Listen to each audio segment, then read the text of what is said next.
Hi everyone, welcome back to my YouTube channel. बच्चों, आज है ना हम लोग फिजिक्स का सिलेबस डिस्कस करेंगे। बायोलॉजी का मैंने करवा दिया, फिजिक्स का आज कर लेंगे। एक नेक्स्ट वीडियो में हम केमिस्ट्री का डिस्कस कर लेंगे। अब देखो, जो सबसे पहला है यूनिट्स एंड मेजरमेंट। सबसे पहला जो चैप्टर है हमें जो करना है वो है करना है units and measurement. Units and measurement से जरूर क्वेश्चन आता है बच्चों। देखो, उसमें कुछ भी पूछ सकता हो, फोर्स की यूनिट पूछ सकता है, वर्क की यूनिट पूछ सकता है, या फिर ये थोड़ी इजी टर्म है आपसे स्ट्रेस स्ट्रेन इनसे पूछा जा सकता है, या फिर कौन यूनिट लेस है, किसकी यूनिट है, यंग मॉडुलस की, मतलब कुछ भी आ सकता है यहाँ से। तो ये थोड़ा इंपॉर्टेंट टॉपिक है, ठीक है।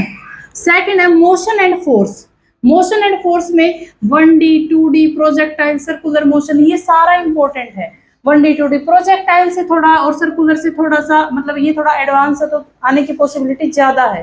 प्रोजेक्टाइल से कई बार क्वेश्चन आता है कि जैसे एक बॉल है, उसको फेंक दिया 45 डिग्री एंगल पर, तो बॉल कहाँ पे गिरेगी, ओरिजेंटल रेंज बताओ उसकी, ठीक है। तो यहाँ से कुछ भी पूछ सकता है आपसे। नेक्स्ट हमारे पास laws of motion and forces. Laws of motion and forces, ये आपको बोर्ड इसलिए ऐसा दिख रहा है क्योंकि ये वीडियो मैं बना चुकी थी, लेकिन गलती से माइक ऑन नहीं हुआ, ठीक है, इसलिए थोड़ा सा ऐसे दिख रहा है आपको। देखो, laws of motion and forces, इसमें क्या है, जो न्यूटन्स के लॉ है वो पूछेगा आपसे, और फोर्सेस के अंदर क्या होएगा, फ्रिक्शनल फोर्स के बारे में। न्यूटन्स के तीनों लॉ और फ्रिक्शनल फोर्स ये यहाँ से पूछे जाते हैं, ठीक है। अब है work power energy. Work power energy में एक क्वेश्चन तो देखो, ये उसका काफी टाइम पूछा हुआ है। मतलब एक कुली है, उसने अपने सिर के ऊपर कुछ रख रखा है, वो जा रहा है, मतलब उसमें वर्क क्या आएगा। या फिर एक कुली है, उसने अपने सिर के ऊपर कुछ रख रखा है, वो सीढ़ियों में ऊपर चढ़ रहा है, तो वर्क कितना आएगा। तो ऐसे आपसे क्वेश्चन पूछा जा सकता है, positive work, negative work, zero work, इसमें से वर्क में से, ठीक है। Conservative work, non conservative work, और पावर, पावर में से भी और एनर्जी में से भी, तीनों इंपॉर्टेंट है, मतलब पूछे जाते हैं यहाँ से। अब है ग्रेविटेशनल। ग्रेविटेशनल वाले इंपॉर्टेंट, यहाँ से 2 क्वेश्चन आते हैं बच्चों। हर बार तो देखो 2 ही आते हैं, 3 भी दे देता उसकी मर्जी है, वो तो देखो कुछ फिक्स नहीं है, मतलब मैं जो प्रीवियस ईयर उसके बेस पे बताती हूँ। यहाँ से 2 क्वेश्चन आने की पॉसिबिलिटी है। पिछली बार जैसे सैटेलाइट पे क्वेश्चन आया हुआ था, ठीक है, और एक लिफ्ट के ऊपर, लिफ्ट में क्वेश्चन आया हुआ था। सैटेलाइट में मतलब किस में सैटेलाइट ज्यादा है, किस में कम है, ठीक है। और लिफ्ट में जैसे एक इंसान लिफ्ट के अंदर खड़ा है, अगर वो ऊपर जाता है तो उसके जो वेट है वो बड़ा हुआ दिखता है या उसको कम महसूस होता है। इस टाइप से यहाँ से क्वेश्चन पूछे जाते हैं। जी की वैल्यू का बहुत ज्यादा इंपॉर्टेंट रोल है इसमें, क्योंकि ग्रेविटी में जी वैल्यू ज्यादा इंपॉर्टेंट होती है। तो क्वेश्चन 2-3 बार एक क्वेश्चन रिपीट हो चुका कि अर्थ की अगर हम जी को, अर्थ की अगर रेडियस को अगर हम श्रिंक कर दे 1%, तो जी की वैल्यू के ऊपर क्या असर होएगा। मतलब ये क्वेश्चन आपसे पूछे जाते हैं। तो ये कैपलर्स के लॉ, ये 4 टॉपिक है ना, इंपॉर्टेंट है, इसलिए मैंने यहाँ पे लिखा। ग्रेविटेशन करना पूरा है, लेकिन थोड़ा हाईलाइट इसलिए कर रही हूँ क्योंकि बार बार पूछे जाते हैं यहाँ से। Heat and thermal expansion. Thermal expansion alpha beta gamma से 2-3 बार क्वेश्चन रिपीट हो चुका। अल्फा बीटा गामा, इनका रिलेशन बताना। पूरे हीट चैप्टर को छोड़कर लास्ट में है ये टॉपिक, थर्मल एक्सपेंशन, बिल्कुल लास्ट में 1 पेज का ही टॉपिक है, और इससे बार बार दे देता है। हीट चैप्टर इतना बड़ा अपने आप में, उसको सारे को स्किप कर देता है वो, और इस तक पहुंच जाता है, ठीक है। तो ये इंपॉर्टेंट है, इसलिए थोड़ा सा मैंने अलग से लिखा। थर्मल एक्सपेंशन से areal expansion, linear expansion, alpha beta gamma की इसकी वैल्यू है, इसके अंदर रिलेशन पूछता है बार बार। अब देखो, ये है matter and it's characteristics. Matter and it's characteristic, इसमें प्रेशर पूछेगा आपसे, प्रेशर का जो फॉर्मूला है वो पूछेगा, ठीक है। Archimedes principal, surface tension, viscosity, Bernoulli's theorem, pascal law, कहीं से भी कुछ भी पूछ सकता है, कहीं से भी कुछ भी। और बिल्कुल 15-15 मिनट के सारे टॉपिक हैं, बिल्कुल छोटे छोटे टॉपिक हैं, 15-15 मिनट के, ठीक है। अब है ऑप्टिक्स। ऑप्टिक्स में से देखो बच्चों, मिरर, मिरर अकेला नहीं करना आपको, ऑप्टिक्स में लेंस भी करना और मिरर भी करना, दोनों करने हैं, ठीक है। अब देखो, ये पूछता है कई बार, तो प्लेन मिरर, उसकी फोकल लेंथ के बारे में बताओ, उसकी एफ निकालो, या फिर मतलब उसका एम निकालो, कुछ भी आपसे मिरर जो इमेज उसका साइज बताओ। तो मिरर में से या लेंस में, अब पूछता ज्यादा मिरर है, ये अलग बात है कि मिरर से ज्यादा क्वेश्चन आते हैं, लेंस से इतने नहीं आते, लेकिन हमें लेंस भी करना पड़ेगा और मिरर भी करना पड़ेगा।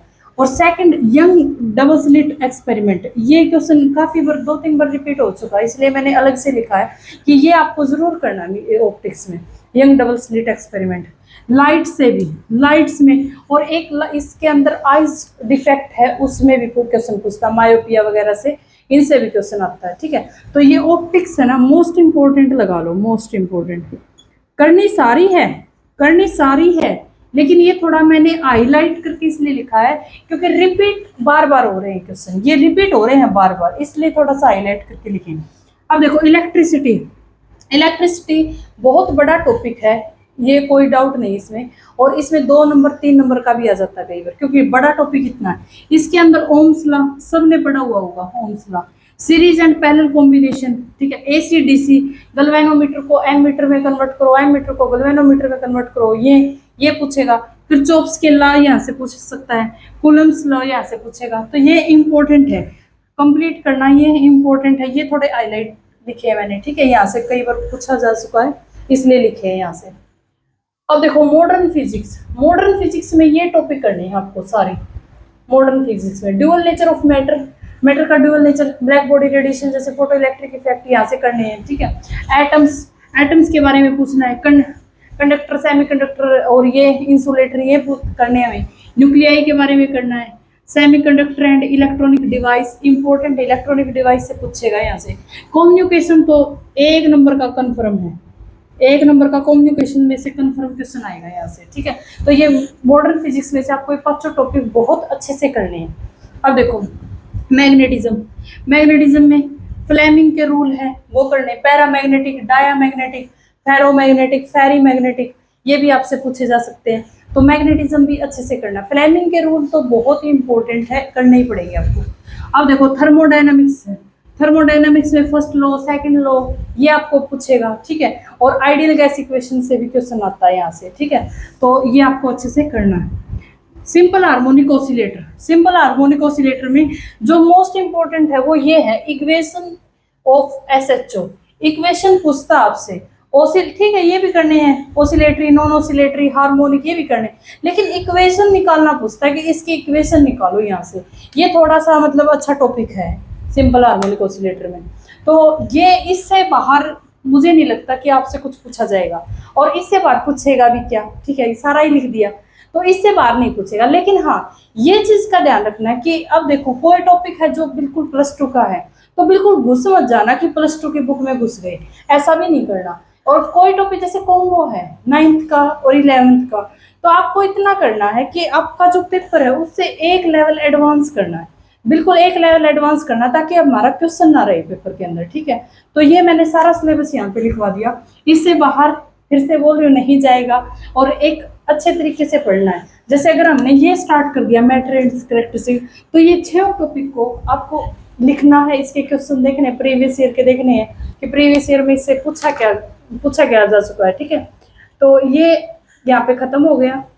अब मैं मिलती हूँ नेक्स्ट वीडियो में, केमिस्ट्री का सिलेबस ऐसे ही हम डिस्कस कर लेंगे। ठीक है, तो थैंक यू सो मच।